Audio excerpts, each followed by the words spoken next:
कल्पना कीजिए, हिमालय की ऊंचाई पर एक ऐसी झील जहां बर्फ के नीचे छिपे हैं सैकड़ों इंसानी कंकाल। ये कंकाल यहाँ कैसे पहुँचे? क्या ये किसी युद्ध के शिकार थे या फिर कोई भयानक प्राकृतिक आपदा? आज हम जानेंगे भारत की सबसे रहस्यमयी जगहों में से एक रूपकुंड झील का डरावना सच। रूपकुंड झील स्थित है रूपकुंड लेक में, जो कि उत्तराखंड के हिमालयी क्षेत्र में लगभग 16,500 फीट की ऊंचाई पर है। इसे स्केलेटन लेक भी कहा जाता है क्योंकि यहाँ 200 से ज्यादा मानव कंकाल पाए गए हैं। ये झील साल के ज्यादातर समय बर्फ से ढकी रहती है और जैसे ही बर्फ पिघलता है ये कंकाल साफ दिखाई देने लगते हैं। इस रहस्य की शुरुआत होती है साल 1942 में, जब एक British forest guard Hari Kishan Madhavan ने इस झील को खोजा। पहली बार जब उन्होंने इस कंकालों को देखा तो उन्हें लगा कि ये शायद वर्ल्ड वॉर सेकेंड के दौरान मरे हुए जापानी सैनिकों के हैं, लेकिन सच्चाई इससे कहीं ज्यादा डरावनी और रहस्यमयी थी।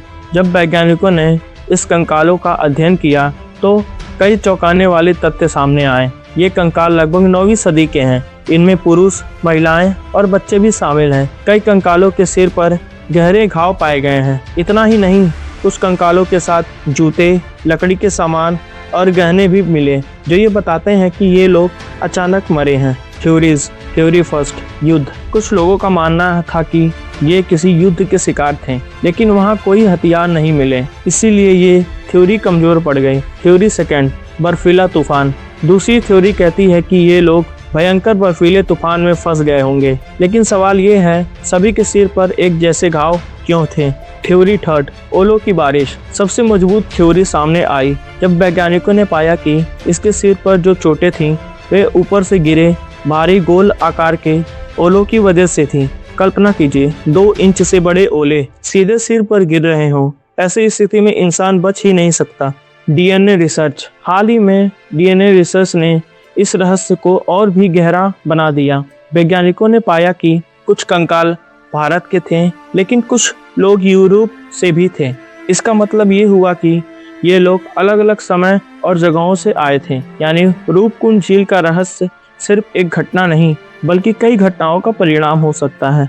Local believes. स्थानीय लोगों के अनुसार ये घटना एक धार्मिक कथा से जुड़ी हुई है। नंदा देवी की यात्रा के दौरान एक राजा और उनकी सेना ने नियम तोड़े, जिससे देवी नाराज हो गईं और उन्होंने उन पर ओलों की बारिश कर दी, और यही कारण है कि आज भी लोग इसे देवी का श्राप मानते हैं। कंक्लूजन। तो आखिर सच क्या है? क्या ये एक प्राकृतिक आपदा थी या फिर देवी का श्राप? रूपकुंड झील आज भी अपने रहस्यों को पूरी तरह उजागर नहीं कर पाई है, और शायद यही इसे भारत की सबसे रहस्यमय जगह बनाता है। अगर आपको ये रहस्यमय कहानी पसंद आई तो वीडियो को लाइक करें, और ऐसे ही रहस्य और ऐतिहासिक वीडियो के लिए मेरे चैनल युग स्मृति ज्ञान को सब्सक्राइब करें।